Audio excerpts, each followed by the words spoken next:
Hi everyone, नमस्कार। तो स्वागत है आपका द नेक्स्ट थॉट के एक और शानदार एपिसोड में। अब मैं शानदार इसलिए बोल रहा हूँ क्योंकि आज हमने बात की है जेके एसएसबी के टॉप मोस्ट एजुकेटर के साथ, जिनका नाम है शुभम सर, जो कि जेके एग्ज़ाम क्रैकर के ओनर है। उनसे हमने बात की है कि कैसे जो एग्ज़ाम का ट्रेंड है, जेके एसएसबी जो ट्रेंड एग्ज़ाम के ट्रेंड चेंज कर रहे हैं, कैसे उसको कोप अप करना है, कैसे और अगर प्लान बी लेके चल सकता है, क्यों लेना चाहिए और क्या कैसे होगा, तो उस चीज़ के बारे में हमने शुभम सर से बात की है। And I hope you will like this video. तो आइए बात करते हैं शुभम सर के साथ।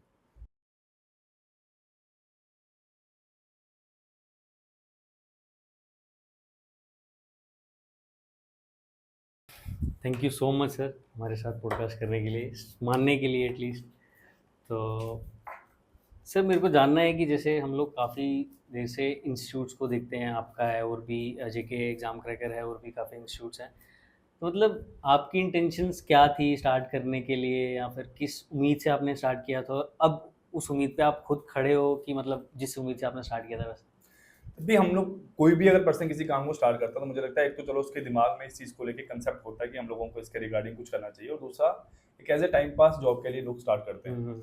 बट कभी कभार क्या होता है, कुछ ऐसे हम लोग जो कोई काम स्टार्ट करते हैं, टाइम आने के बाद वो ऐसा बन जाता है कि हमें लगता है कि अब हमारे पास यही एक सोर्स है जिससे हम लोग आगे कुछ भी कर सकते हैं अपनी लाइफ में। तो हमने भी अगर बात करूं कि शायद 2016 में मैंने पहली बार जो है क्लासेस लेना स्टार्ट की थी। ठीक है, जम्मू में तो चलो हम लोगों ने 2020-21 में ही बच्चों को दिखाई दिए थे जब कोविड हुआ था।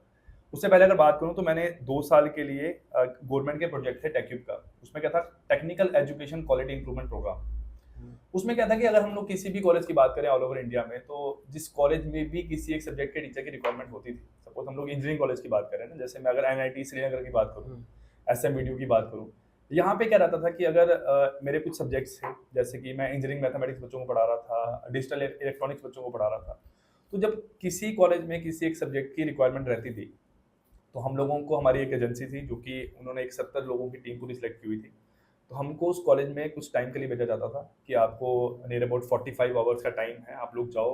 और कॉलेज वाले भी हम लोगों को इतना सपोर्ट करते थे कि वो हमें एक वीक में ही लगभग जो है कोशिश करते थे कि हमें 40-45 घंटे का टाइम मिल जाए, हम लोग वहाँ पे सब्जेक्ट पढ़ा के फ्री होके फिर किसी अदर स्कूल कॉलेज में हम लोग चले जाए।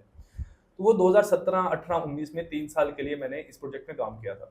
उसके बाद में जब हम लोग जब लॉकडाउन हुआ, उस टाइम पे मैं आपको बताऊंगा कि मैं उस टाइम पे पुणे में था, कि बहुत मुश्किल से किस तरीके से, और शायद सबसे ज़्यादा जो है कोरोना उस टाइम पे पुणे में ही स्टार्टिंग में स्प्रेड हुआ था। तो बहुत मुश्किल से किस तरीके से दिल्ली पहुंच के मैं जम्मू तक आया था। फिर यहाँ आके वही जो क्लासेस थी वो मुझे ऑनलाइन शिफ्ट करनी पड़ी। जब उस प्रोग्राम के अंदर मुझे जब ऑनलाइन पढ़ाने का मुझे जब मौका मिला, तो मैंने अपने पास एक पूरा बोर्ड लगाया, प्रॉपर सेटअप किया। तो देन मैंने एक स्टार्ट किया कि अगर हम लोग जम्मू कश्मीर के बच्चों के लिए ही पढ़ाना शुरू करें। तब नया कंसेप्ट आया था यहाँ पे ना कि बच्चे भी ऑनलाइन शिफ्ट हुए थे पढ़ने के लिए, क्योंकि उससे पहले तो सर उससे एक पहले जो था। था कंसेप्ट वो सारा था ऑफलाइन एजुकेशन का। तो देन 2020 में शायद हम लोगों ने 12 मई 13 मई को मैंने अपना जो है चैनल स्टार्ट किया था। तो फिर जब स्टार्ट किया तो एक अक्टूबर नवंबर में आके जो है अच्छा थोड़ा बूस्ट मिला, बच्चे पढ़ना शुरू हुए, एग्जाम हुआ उस टाइम पे पीडब्ल्यूए का, अच्छा रिजल्ट आया। तो देन फिर ये लगा कि अब बाहर जाने की जरूरत नहीं है, अब यहाँ पे ही हम लोग बच्चों को पढ़ा के अच्छा सब कुछ कर सकते हैं। तो सर, मतलब जैसे आप बता रहे हो आपने स्टार्ट किया, तो मतलब इंस्टीट्यूट इतना अर्न करना स्टार्ट कर देते हैं कि मतलब फैमिली या फिर एज ए इंडिविजुअल उसको एज अ प्राइमरी सोर्स देखा जाए? नहीं, थोड़ा तो टाइम तो लगता ही है सर।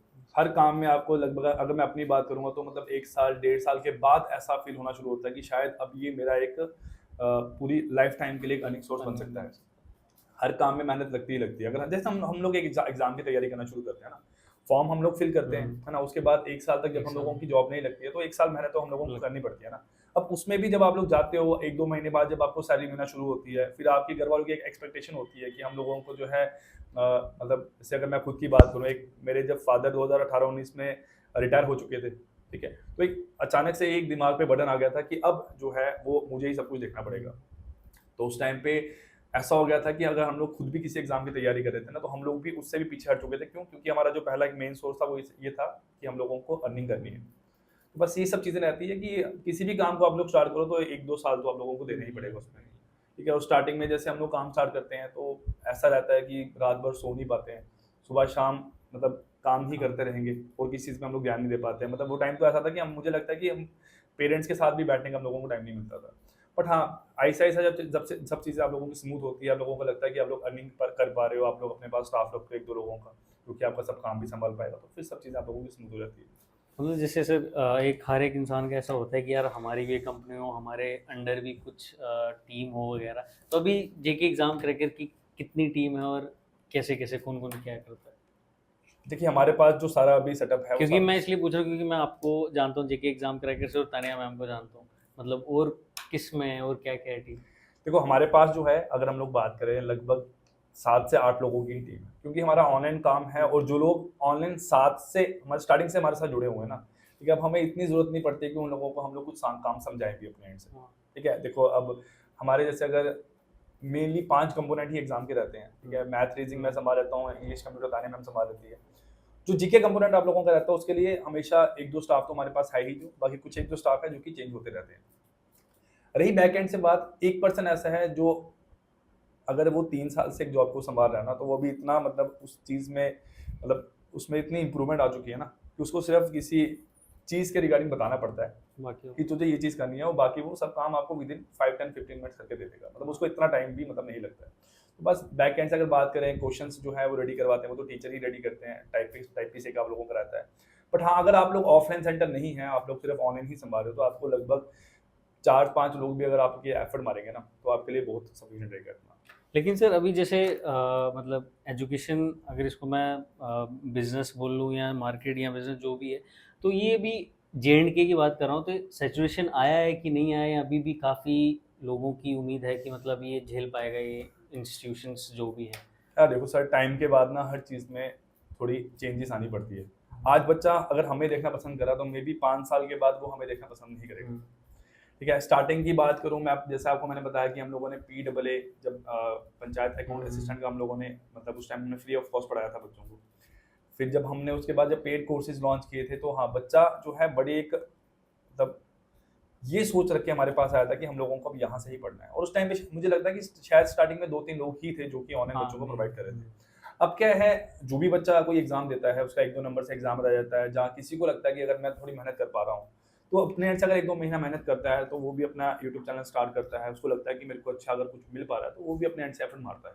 बट हाँ, एक सैचुरेशन अगर आप लोग बात करो, तो मुझे लगता है सैचुरेशन तो आप लोगों की आ चुकी है, क्योंकि बच्चा जो है वो, एक तो वो बच्चा है जो कि लगातार 5-6 साल से पढ़ रहा पढ़ है, रहा है। उसको अब कहीं से भी किसी तरीके की गाइडेंस की जरूरत नहीं है, उसको सब कुछ पता है कि मुझे किस तरीके से कहाँ चीज़ों कैसे की करना तैयारी करनी है। एक सिंपल से अगर एग्जांपल दूं ना, अगर मैं बोलूं कि अगर अगर कोर्सेज में आज के टाइम पे 2 बच्चा आ रहा है ना, तो आप लोग मान के चलो कि मॉक टेस्ट में 10-12 बच्चा आ रहा है उसके कंपैरिजन में, ठीक है, रेशियो आप मानो कि 500 गुना मॉक टेस्ट में बढ़ चुकी है। क्यों? ज़्यादा क्योंकि ही उसको सिर्फ टेस्ट लगाने की टेस्ट जरूरत लगाने है, आना। उसको कोई जरूरत नहीं है गाइडेंस की, उसको पता है कि सिलेबस कैसा है, मैंने क्या चीजें पढ़नी है। कोचिंग का कंसेप्ट बच्चों को ना ये रहता है कि हम लोग अगर यहाँ से पढ़ेंगे तो हमारा एग्जाम क्वालिफाई हो क्वालिफाई जाएगा। हो जाएगा। कोचिंग का मतलब है सिर्फ गाइडेंस।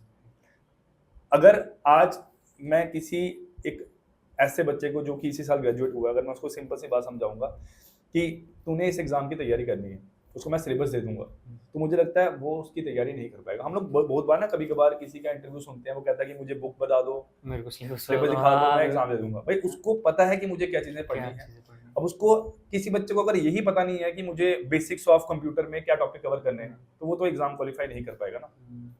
तो ये सब चीजें रहती है। अगर बच्चा जो है अगर खुद तैयारी कर सकता है, तो वो खुद से तैयारी करे। अगर लगता है किसी को कि गाइडेंस की जरूरत है, वो गाइडेंस लेता है। और हाँ, सिंपल सी बात है, सैचुरेशन आप लोगों की चीजों में आ चुकी है। लेकिन जैसे सर आपने बोला कि आजकल गाइडेंस की ज़रूरत नहीं है, लेकिन मेरे को लगता है कि जो रिसेंटली एग्ज़ाम हुआ है, उन्होंने फिर से बच्चों को ज़ीरो पे लाके खड़ा कर दिया है कि अब गाइडेंस की तो ज़रूरत है। मतलब मेरे को ऐसा लग रहा है कि अभी कुछ ना कुछ ऐसा है कि बच्चे अभी एग्ज़ाम की प्रिपरेशन में लग गए होंगे, मेरे को जहाँ तक लग रहा है, FA का एग्ज़ाम प्रिपेयर कर रहे हैं, जेके पीएसआई का। लेकिन फिर भी मन में वो उनका होगा कि नहीं यार, कोई ना कोई तो टीचर आके ऐसा एक आश्वासन दे दे कि भाई नहीं, हो जाएगा, कंप्यूटर भी हो जाएगा, जीएस भी हो जाएगा और इंग्लिश भी हो जाएगा। अभी कहीं न कहीं ऐसा हो गया है सर, मतलब जो रिसेंटली जूनियर असिस्टेंट की बात कर लो या फिर इंस्पेक्टर फॉरेस्ट की बात कर लो या बाकी जो भी एफपीएफए एग्ज़ाम की बात कर लो। तो आपको क्या लगता है कि, मेरे को लगता है कि सर ज़रूरत है कि अभी भी आप जैसे टीचरों को सामने आने की या उनको एक कॉन्फिडेंस देने की कि कंप्यूटर हो गया, इंग्लिश हो गया, क्योंकि इसी सब्जेक्ट को लेके लोग डरे हुए हैं। तो मैथ अभी तक आसान आ रहा था, लेकिन पिछला जो लैब अटेंडेंट, लैब अटेंडेंट का पेपर भी ठीक था, लेकिन कल सोशल फॉरेस्ट्री का हाँ, पेपर हुआ, उसमें मैथ, मतलब जिन बच्चों के साथ मैं पढ़ता हूँ उनका मैथ काफ़ी अच्छा है, तो वो 30 में से सर 14 या 15 क्वेश्चन ही अटेम्प्ट कर पाए, मतलब मैथ मैथ भी उन्होंने अब ऐसा कर दिया कि बच्चे बोल रहे हैं कि यार मैथ के लिए भी अभी कोई ना कोई तो चाहिए जो कॉन्फिडेंस दे दे। या देखो, जैसे आप लोगों का ये सोशल फॉरेस्ट्री वगैरह का एग्जाम हुआ ना, अगर आप कह रहे हो कि 32 नंबर का शायद उसमें आप लोगों का हाँ मैथ्स का पोर्शन था ना, अगर मैं खुद की बात करूं, और मैं बच्चों को ड्यूरिंग पेपर एनालिसिस टाइम पे बता चुका हूं जी कि अगर मैंने भी पेपर को देखा ना, तो मुझे भी ऐसा फील हुआ कि मैं इस 32 में से 16 17 या मैक्सिमम 20 क्वेश्चन अगर मानूंगा ना, तो मैं ऐसे क्वेश्चन मान के चलता हूं जो मैंने कभी कभार कहीं देखे होंगे और मैंने सॉल्व किए होंगे क्वेश्चन। बाकी क्वेश्चंस के लिए भाई मुझे भी पेन उठाने की जरूरत पड़ेगी, ठीक है, और हो सकता है कुछ ऐसे क्वेश्चन हो जो कि मेरे से भी सॉल्व ना हो पाए, एक रियलिटी की बात है ये ना, ऑब्वियसली। ठीक है। एग्जाम तो मैं देने नहीं गया हूँ, मैं तो घर बैठ के देख रहा हूँ। शायद मैं एग्जाम सेंटर में होता तो मुझे लगता है कि मैं भी ऐसा होता कि मैं भी 15 16 क्वेश्चन अटेंड कर पाता, है ना। अब जो एग्जाम का लेवल चेंज कर रहे हैं ना भाई, ये चीजें हम लोग कहीं से भी किसी भी तरीके से कवर नहीं कर सकते। हम लोग ये कर सकते हैं कि अगर एक एक सिंपल सी आदत है ना, हम लोग मानते हैं कि हमें एक आदत आ चुकी है कि हम लोग अगर खाना खाने की बात करें ना, हमें पता है कि हमें सुबह 4 रोटी खानी है तो हम 4 ही रोटी खाते हैं। बच्चों को एक आदत हो चुकी है कि अगर हमें कंप्यूटर पढ़ना है तो हमें कंप्यूटर में 20 में से 20 नंबर ही लेके आने हैं, लेके आना। ठीक है। हम लोगों को अगर, और यहाँ पे हमारी स्टेट में हमारी यूपी में ऐसे ऐसे बच्चे मैंने देखे हैं जो कि एग्जाम क्वालिफाई किए हैं पहले, वो जब मेरे पास मिलने के लिए आते थे, मतलब रैंकर्स देखे हैं ना जिनके अच्छे अच्छे रैंक है, वो ये बताते थे कि सर मैंने मैथ्स को छोड़ के मैंने बाकी सब कुछ एग्जाम में अटेम्प्ट किया और मैंने एग्जाम क्वालिफाई किए, ठीक है। बच्चों को दिमाग में होता था कि जैसे हम लोग अपने यहाँ के लोगों की बात करें, बच्चे ज्यादातर बुक्स पे डिपेंड रहते हैं ना, उनको पता है कि हम लोगों को जीएस पढ़नी है तो हम लोगों को बुक से पढ़नी है, ठीक है। हम लोगों को अगर कंप्यूटर पढ़ना है तो बड़े बच्चे ऐसे होंगे जो कि सिर्फ मेरे पास इसलिए आते हैं कि सर हमें ताना मैम के नोट्स की पीडीएफ चाहिए, हमें इंग्लिश की पीडीएफ चाहिए, हमें जीएस की चलो पीडीएफ चाहिए, जहाँ कहीं अदर सोर्स से वो लोग पढ़ लेते हैं। अब ये चीजें हैं कि अगर एग्जाम का जो पैटर्न चेंज हुआ है, अब आप लोग किसी भी पेपर में मतलब ऐसा नहीं कर सकते हो कि हमने अगर इंग्लिश अटेम्प्ट करनी है तो 20 में से 20 नंबर लेंगे। अब आप 20 में से पेपर सेंटर से बाहर निकल के आप लोग अगर 15 क्वेश्चन भी सही करके 10 क्वेश्चन भी सही करके आ रहे हो ना, अगर आप लोग 4 5 साल से तैयारी कर रहे हो तो सिंपल सी बात है, अगर आपके लिए पेपर मुश्किल है तो बाकियों के लिए पेपर भी मुश्किल आया है। मैंने बहुत बच्चे ऐसे देखे जो कि सोशल फॉरेस्ट्री वर्कर का एग्जाम देने गए थे, जो कि मॉक टेस्ट में जा मेरे साथ ऐसे लिंकअप थे कि वो मुझे बता रहे थे कि सर हमारे सारे सारे क्वेश्चन इस पेपर में अच्छे अटेम्प्ट हुए हैं, बट वो यहाँ बता रहे हैं कि सर मेरे इस पेपर में 12 क्वेश्चन 13 क्वेश्चन 14 क्वेश्चन ही मैथ में ठीक हो पाए। अब अगर मैं बता रहा हूँ कि आप लोगों को कि पेपर मुश्किल था, उतने क्वेश्चन अटेम्प्ट नहीं हो पाते थे, तो ऑब्वियसली बातें नहीं हो पाएंगी।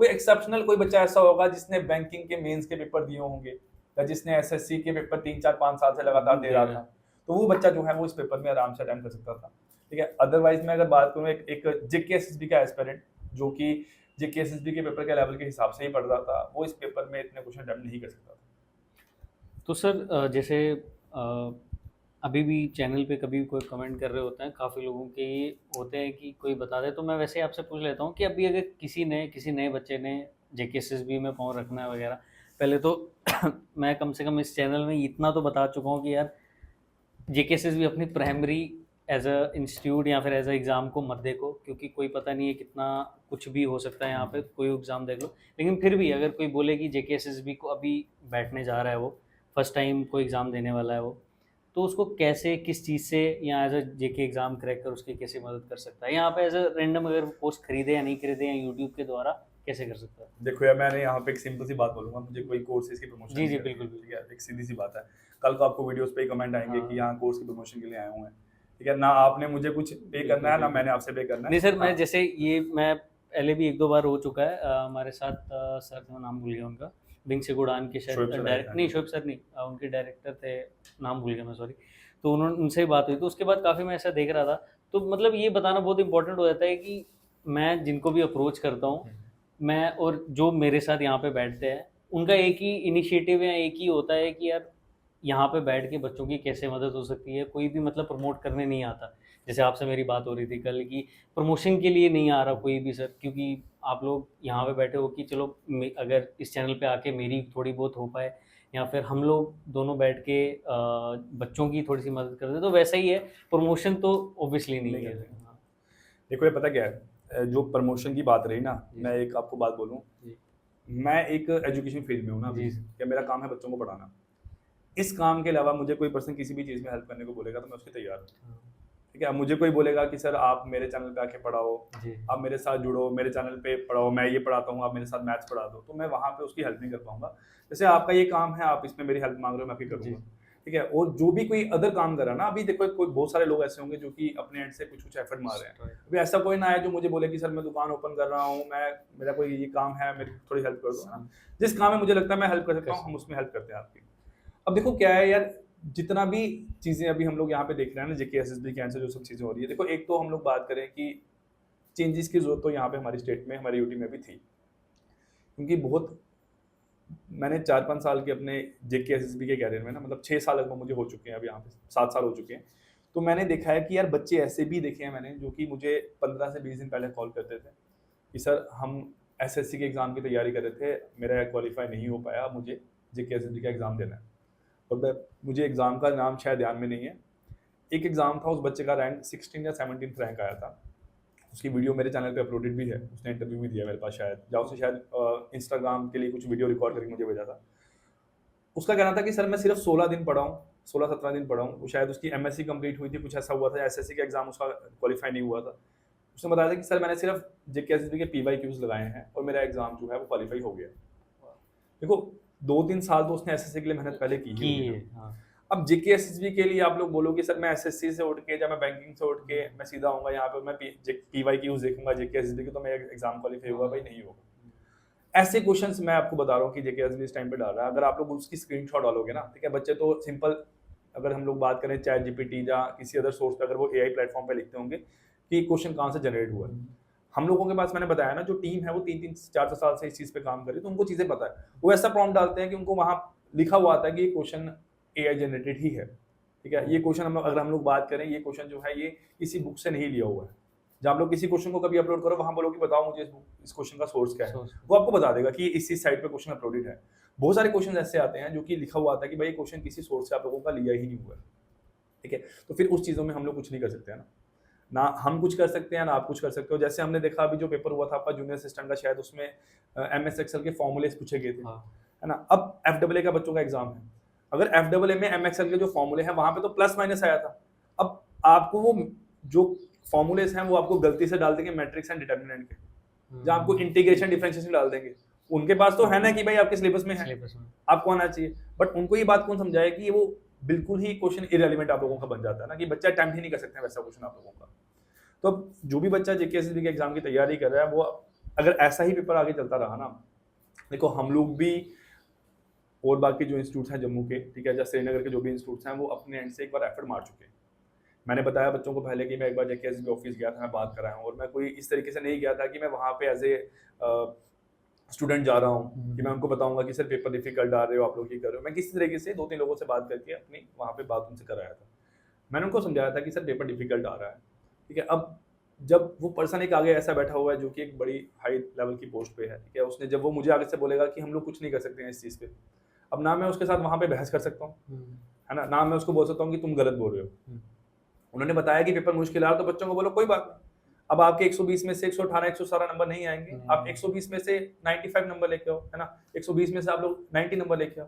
उसने अपनी एग्जांपल दी कि मैंने एक बार इंटरव्यू दिया था यूपीएससी का, तो मेरे को ये क्वेश्चन पूछा गया था, मेरे को इसका आंसर नहीं आया, है ना। और उसने बहुत सिंपल सा क्वेश्चन पूछा था, शायद ताने मैम मेरे साथ, उसने बेसिक सा एक कंप्यूटर का क्वेश्चन बताया था कि मुझे शायद उन्होंने पैरेलल प्रोसेसिंग पूछा था, ठीक है। तब 2005-7 उसने बात बताई थी कि अब मैंने अब अपने किसी ना किसी जगह पे लिखा था कि मैं कंप्यूटर पढ़ चुका हूँ। उन्होंने मेरे से पूछा, तो मैं उनको ये नहीं बोल सकता ना कि सर ये चीज़ बड़ी डिफिकल्ट आपने मेरे से पूछ लिया था, मेरा एग्जाम क्वालिफाई नहीं हुआ, मैं घर के परेशान हुआ, नेक्स्ट टाइम एग्जाम दिया तो नेक्स्ट टाइम क्वालिफाई हो गया, नेक्स्ट टाइम उन्होंने मेरे से कुछ सोलर सिस्टम पे क्वेश्चन पूछा था शायद। तो अब इन चीज़ों पे हम लोग किसी को भी कुछ नहीं बोल सकते हैं यार, जाना बोलना हमारा काम है। पेपर डिफिकल्ट वो डाल रहे हैं। अब देखो इंस्पेक्टर में 98 का शायद आप लोगों का हाईएस्ट स्कोर है ना, फॉरेस्ट इंस्पेक्टर। अब वही 98 की बजाय अगर 114 नंबर होते तो तब भी वही बच्चा क्वालिफाई शायद होता, है ना। तो ये सब चीजें हैं। अगर बच्चा एग्जाम की जेकेएसएसबी की तैयारी कर रहा है तो ये बात मान के चलो कि मुझे अब जेकेएसएसबी का एग्जाम के लिए 2 साल 3 साल देने ही पड़ेंगे।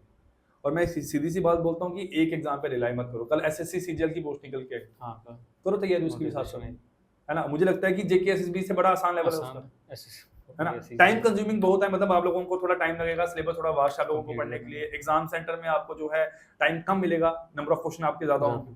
बट भाई जो अभी यहाँ पे 120 क्वेश्चन आ रहे हैं, मुझे लगता है वो 120 क्वेश्चन 120 मिनट में सॉल्व नहीं हो सकते, है ना। उस 120 क्वेश्चन का टाइम करने के लिए आपको 3 घंटे का मिनिमम टाइम चाहिए। फिर आप लोग बोल सकते हो कि मैं एटलीस्ट हर क्वेश्चन को देख पाया। आना नहीं आना तो बात की बात रही ना। मैं हर क्वेश्चन को देख पाया, मैंने हर क्वेश्चन को अपने एंड से एनालाइज किया, तो सब चीज़ें बात की बात आप लोगों की रहेगी। तो यही बात है कि सबको बोलूँगा एक बात कि अब जेकेएसएसबी की तैयारी ये मत सोच के करना कि मैं विदिन 1 साल पेपर निकालूँगा, कि 2 मॉक 3 दिया और खत्म। हाँ, 2-3 साल पढ़ना पड़ेगा सर। हम लोग भी देखो, हम अपने एंड से हम लोग भी इम्प्रूव करने की कोशिश कर रहे हैं चीज़ों की। अब जैसे अभी हम लोगों ने पहले हम लोग जनरली जो सिलेबस पढ़ा रहे थे ना, वो सिंपल सा सिलेबस था, जो कि हम लोगों को पता था कि यही वैसे जेकेएसएसबी ही आप चल लोगों का रहा है। पूछता है। अब मैं अगर मैथ्स पढ़ा रहा था बच्चों को, तो मैंने देखा था कि भाई मैट्रिक्स के वेक्टर्स के फॉर्मूलेस करवाए, क्वेश्चंस करवाए, खत्म हो गया। अब मैंने उनको एक्सरसाइज वाइज सारी चीजें करवाई हैं आपकी, कि मैंने अगर 11th की बुक उठाई, उनको मैंने 11th की बुक 12th की बुक में से उनको मैंने पहले एक्सरसाइज 11.1 करवाई, फिर 11.2 करवाई, वो कंसेप्ट वाइज सारी उनको चीजें सिखाई है। मैं बच्चों को भी उस टाइम बता रहा था कि आप लोग अगर हर चीज को देखोगे तो आपके जो क्वेश्चन है वो मैंने उसी तरीके से आप लोगों को करवाए हैं, कि आपके उनको मैं बता रहा था कि एनसीईआरटी के क्वेश्चन आपके साथ। अब जेकेएसएसबी बाद में ऐसा कर देगा कि वो क्वेश्चन आप लोगों को डाल देगा सीबीएसई लेवल का, है ना, क्योंकि देखो सीबीएसई में बड़ी सारी ऐसी चीजें होती हैं जो कि एनसीईआरटी बेस्ड नहीं होती है, वो अलग ही कंसेप्ट आप लोगों के वहां पे आते हैं, जहां आप लोगों को वो आईआईटी के क्वेश्चन पेपर में से कुछ क्वेश्चन उठा के आप लोगों को डाल देगा, तो ना वो आप सॉल्व कर सकते हो, ना मैं आईआईटी लेवल का टीचर हूं आप लोगों के लिए। एक सीधी सी बात है ना, आपकी बात समझोगे तो ठीक है, नहीं समझोगे तो आपकी मर्जी है अपनी। अब ना मैं आईआईटी लेवल के बच्चों को पढ़ाया हूँ, और ना मैं आईआईटी उस टाइम पे अपने टाइम दिया होगा कभी, ठीक है। हम लोग जेके सीएटी की तैयारी करते थे, है ना, और हमने उस लेवल की तैयारी की, और मुझे भी शायद उसी लेवल के कंसेप्ट ही आते होंगे। तो आप लोग अगर तैयारी कर रहे हो तो थोड़ी अपने एंड से मेहनत भी करो। अब ये मत रहो कि मैं एक ही सोर्स पे डिपेंडेंट हूँ, कि हमारे थ्रू पढ़ के ही। पहले बच्चे ऐसे थे सर जो मतलब एग्जाम सेंटर से बाहर आके ताने मैम को कॉल करते थे, या मुझे कॉल करते थे कि सर मैं 30 में से 30 क्वेश्चन कंप्यूटर का अटेम्प्ट करके आया हूँ, मैं 20 में से 20 मैथ्स का अटेम्प्ट करके आया हूँ। वो चीज़ें नहीं रही ना, टाइम चेंज हो चुका है आप लोगों का।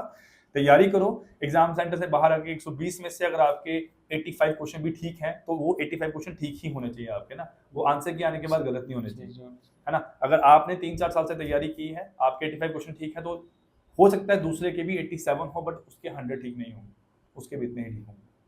तो सबके लिए लेवल इंक्रीज हुआ है, सभी को उसी हिसाब से तैयारी करनी पड़ेगी। लेकिन सर मतलब जितने भी फ्रेंड से मैंने बात की एग्ज़ाम के बाद ना, तो इतने सारे एग्ज़ाम, तो उनका एक डाउट रहता था कि यार, कि अभिषेक कैसे पता चलेगा कि हमें, कि ये पेपर में, जैसे अभी इतना टाइम हो गया, जैसे एक दो काफ़ी एग्ज़ाम मैंने भी दिए है, तो दोस्त बोलते हैं कि अभी भी कैसे पता चलेगा कि यार अब इतने पे बस कि लेवल हार्ड है, मुश्किल है या इररिलेवेंट है। एक दो क्वेश्चन नहीं आ रहा, कैसे पता चले कि यार मेरे लिए इररिलेवेंट है कि आगे के वाले के लिए इररिलेवेंट है, और कि मतलब कैसे रुकना है, कितने अटेम्प्टेशन करने हैं, कैसे पता चलेगा कि यार ये बिल्कुल हार्ड है, मीडियम है, या बिल्कुल लो लेवल है कि पूरे अटेम्प्ट करने हैं। ये एक अनुमान कैसे लगाए बच्चा? देखो, पहले तो अपने आप को थोड़ा सेल्फ डाउट करना आप लोग बंद कर दो भी के लिए ना, कि अपने आप को क्या डाउट में रखोगे कि मैंने जो पढ़ा है वो सही पढ़ा है कि नहीं पढ़ा है। ये बात एक दिमाग में डालो पहले कि पेपर मुश्किल आ रहा है बैकेंड से ही ना, है ना। उस चीज़ों को आप लोग कुछ नहीं कर सकते हो।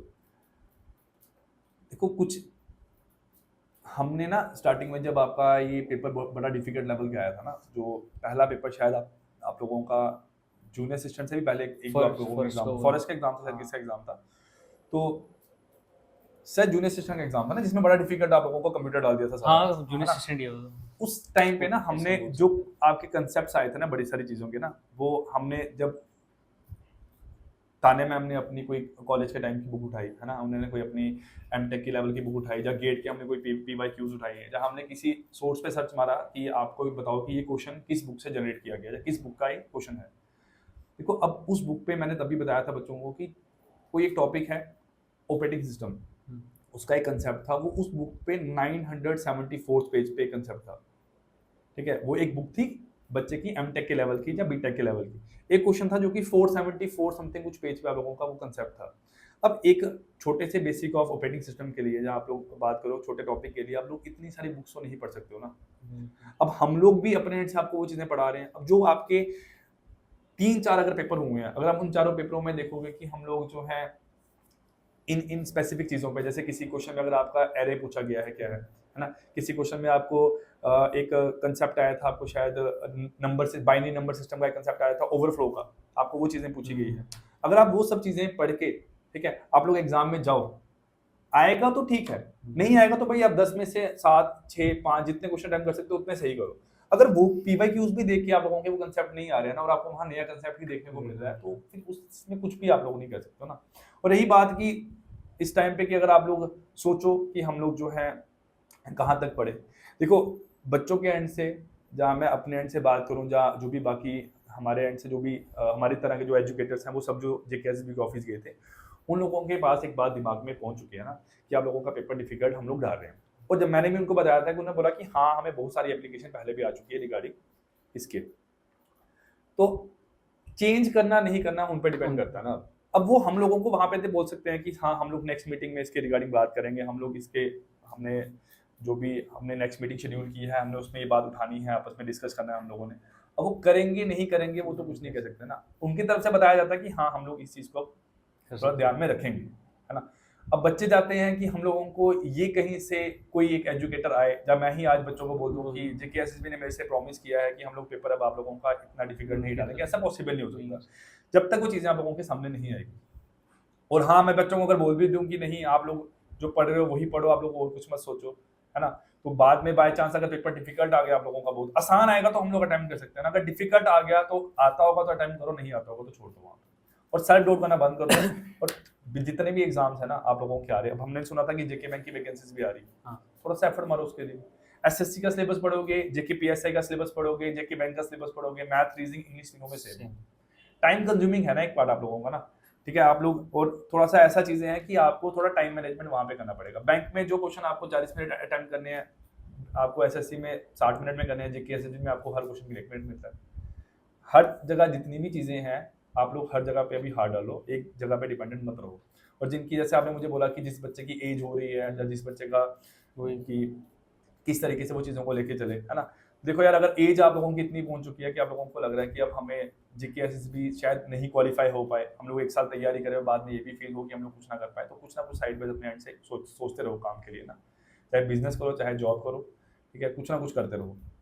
क्योंकि बाद में ऐसा हुआ कि 1.5 साल 2 साल पढ़ने के बाद भी, अब जैसे एफडब्ल्यूए का हम लोग सुन रहे हैं कि एग्जाम में भी सितंबर में हो जाए, अगस्त में हो आप लोगों का, तब भी ना हो पाए आप लोगों का और डिले हो जाए वहां से, तो फिर आप लोग ये मानो कि फिर अपने लिए मुश्किल हो जाएगी, क्योंकि एक एज है ना जहाँ तक बच्चा सोच सकता है कि मैं फ्री रहूंगा अभी। अब जैसे सर पी जैसे फा और जेके पे से दो बच्चे हैं जो ज़्यादा रेशो मेरे को लग रहा है कि जेके पे से और फा की प्रिपरेशन कर रहे हैं, और मैं उनके लिए बात कर रहा हूँ जिनकी एज 29 प्लस हो चुकी है, 28-30 प्लस हो चुकी है और जो इस पेपर के लिए तैयारी कर रहे हैं।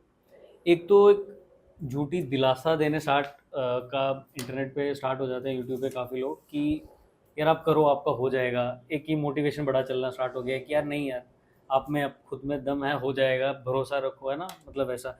लेकिन सर अगर जिस बच्चे की, लड़का या लड़की एज 29 प्लस हो चुकी है, उस पर ऑलरेडी खुद का प्रेशर है, फैमिलीज का प्रेशर है, और जितने भी सबके दोस्त यार हैं किसी के लग चुके हैं किसी के खुद नहीं लगे, तो उनके लिए ये बहुत बोलना मेरे लिए ऐसे रिस्पॉन्सिबिलिटी लगती है कि बोलना बहुत इंपॉर्टेंट है। जैसे आपने सही बोला कि आपको अपना कुछ और देखना ही होगा, क्योंकि अगर आप खुद झूठे दिलासे देने लग जाएगा इंसान की यार फा का हो जाएगा, अगर फा 1.5 साल और एक्सटेंड हो गया किसी वजह से, अभी जैसे उसमें मेरे को लग रहा था कि वो बच्चा बोल रहा था कि उसको उन्होंने क्वालिफिकेशन भी चेंज की है शायद, नहीं फॉर्म में कुछ नहीं होता नहीं 50% बोल रहे थे कि क्वालिफिकेशन, वो तो मिनिमम रहता ही रहता है ना। ग्रेजुएशन, कोई पर्सन बोले कि मेरे 35% है, हाँ 36% है, तो मुझे लगता है वो हाँ, मतलब कुछ अभी नहीं सर कुछ भी हो सकता है ना आजकल, तो केस तो देख रहा था कोर्ट फीस 50 रुपए है, कोई भी उठ के आके केस किए जा रहा है, और तो बाकी चीजें बच्चों को अगर आई नहीं आई, सिलेबस हाँ किसी को समझ में आए ना आए, बच्चों को ये कोर्ट पता कि हम लोगों को कोर्ट में कैसे जाना है। कैसे जाना कैसे और ये किस तरीके से किसी ना किसी मतलब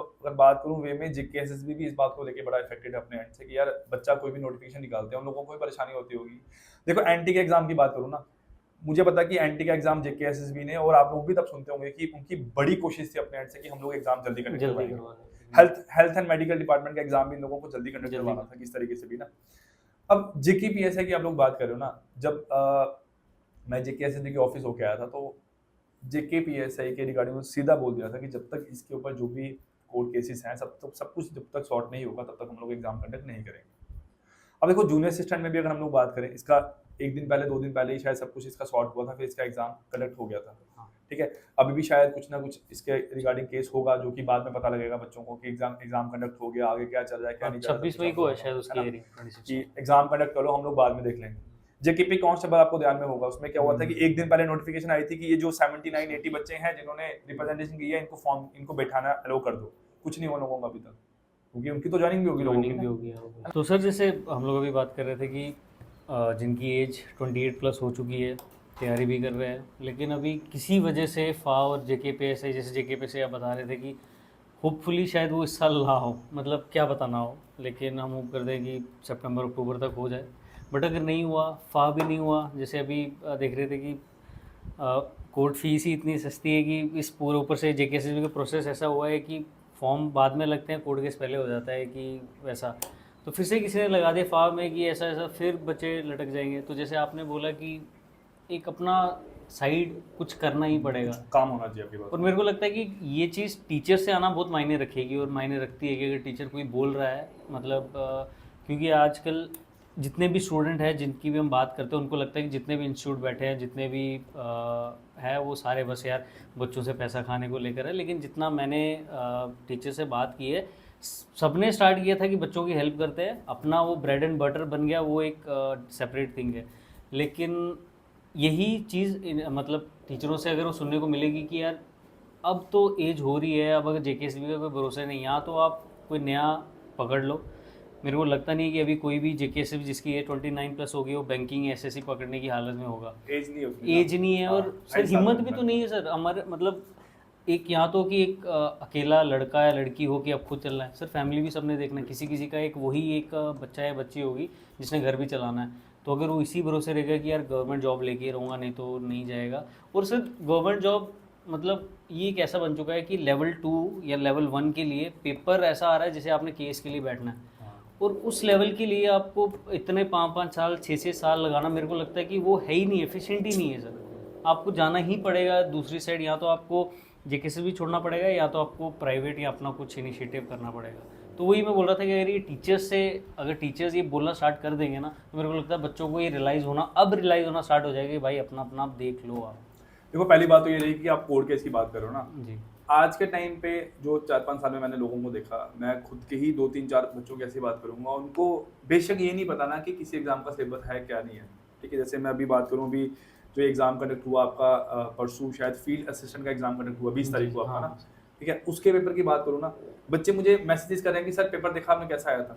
बट उनको ये नहीं पता कि उसके एग्जाम का सिलेबस क्या था, उसमें कोई भी कंपोनेंट आप लोगों का नहीं था जो कि नहीं आप था। लोगों के बाकी अदर एग्जाम से काम के लिए है। बिल्कुल ठीक है, बिल्कुल। तो इनको ये नहीं पता सिलेबस क्या क्या नहीं, उनको ये पता कि हमने कोर्ट केस कैसे करना है, करना। हमने जाके कैसे कोर्ट में जाके जेकेएसबी के अगेंस्ट हमने कुछ करना है। अब कहीं ना कहीं से जेकेएसबी भी इस चीज को लेकर परेशान है कि हम लोग कोई नोटिफिकेशन निकालते ही हैं और साथ में बच्चे हो कोई ना जाता कोई कारण लेके आ जाते हैं। देखो कहीं ना किसी ना किसी एंड से किसी चीज में थोड़ा सा एक लूप होल सा ऐसा आप लोगों का रहता है। ठीक है, एक होल ऐसा रहता है कि कमी बात करूँ ना, चाहे हम लोग बात करें कि जूनियर असिस्टेंट एग्जाम की ना, उसमें क्या इशू रहा आप लोगों का, वो सारा इशू जो है वो जेकेएसबी की आप लोगों की गलती थी।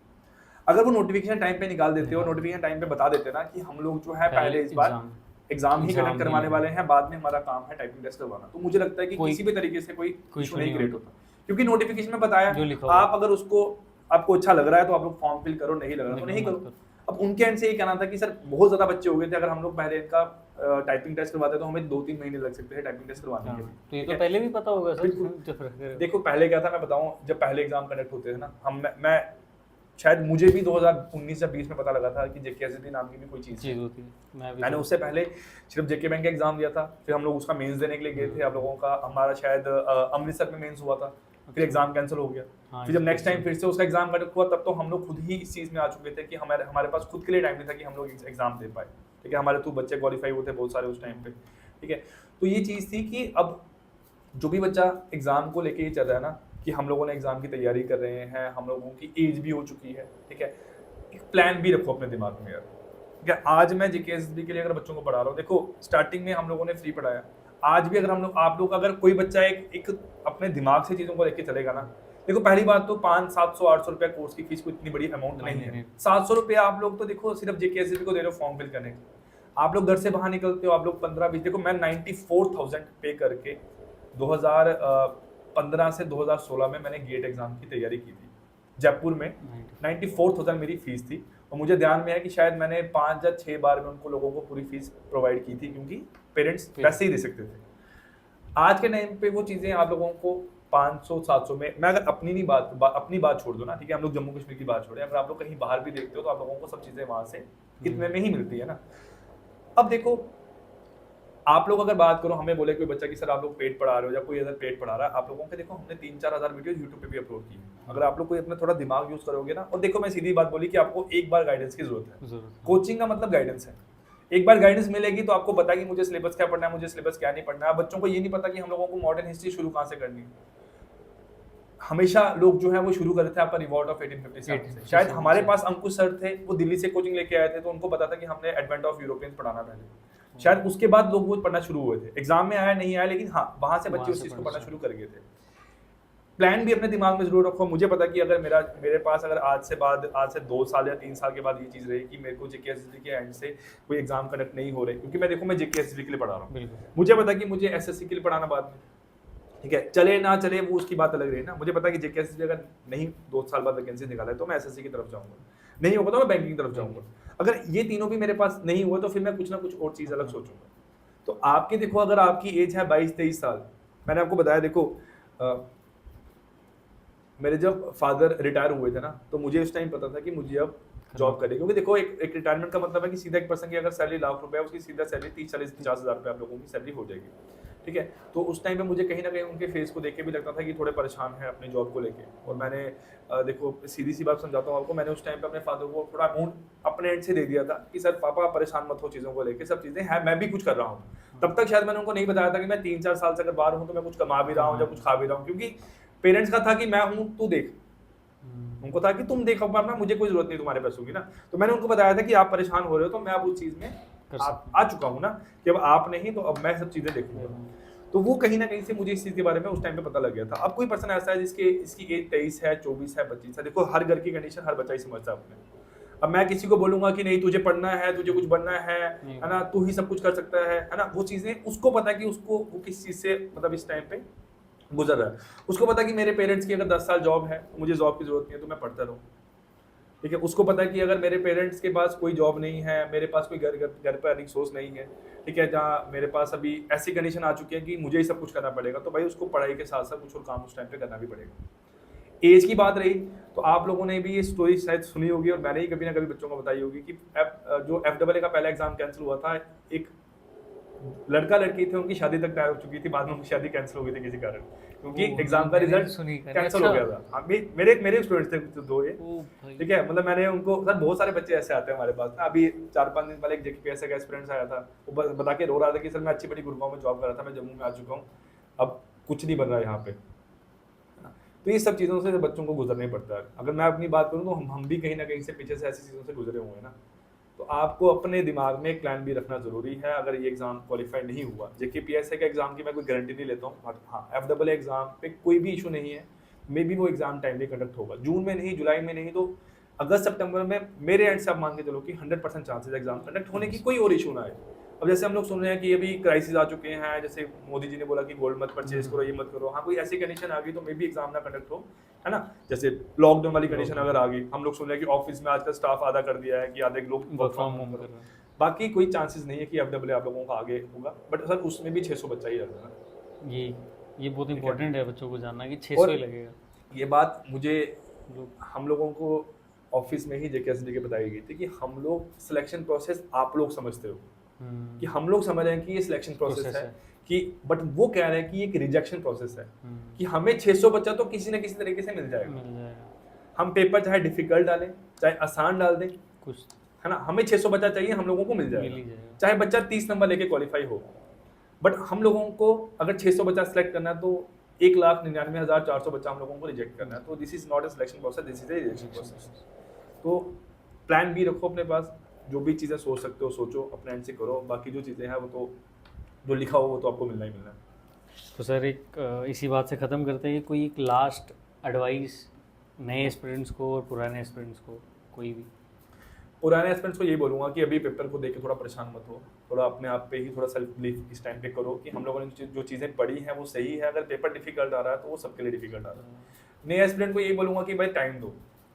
एक एग्ज़ाम देख के मुझे लगता है कि ऐसा पेपर देख के एक नया बच्चा जो है वो 100 मतलब अगर कोई 80 मार्क्स का एग्जाम था ना, वो 80 मार्क्स का एग्जाम में मुझे लगता है कि 20-25 नंबर से ऊपर नहीं ले सकता था। बच्चे से मतलब नए बच्चे के लिए मुश्किल, जो बच्चा पहली बार एग्जाम देने गया, ठीक है, कोई हार्डली कोई ऐसा बच्चा होगा जो 30 नंबर 40 नंबर उसको देख के ले सकता था, बट मुझे लगता है 20-25 नंबर से ऊपर रहने वाले नहीं कंडीशन नहीं, ठीक है। जो बच्चे हमारे पास भी जो बच्चे टेस्ट दे रहे थे, जहाँ कुछ बच्चे जो मेरे साथ जुड़े होते हैं, देखो हज़ारों बच्चा पढ़ता है, कुछ यूट्यूब पे पढ़ रहा है, कुछ हमारे साथ हमारी ऐप पे पढ़ रहा है, ठीक है।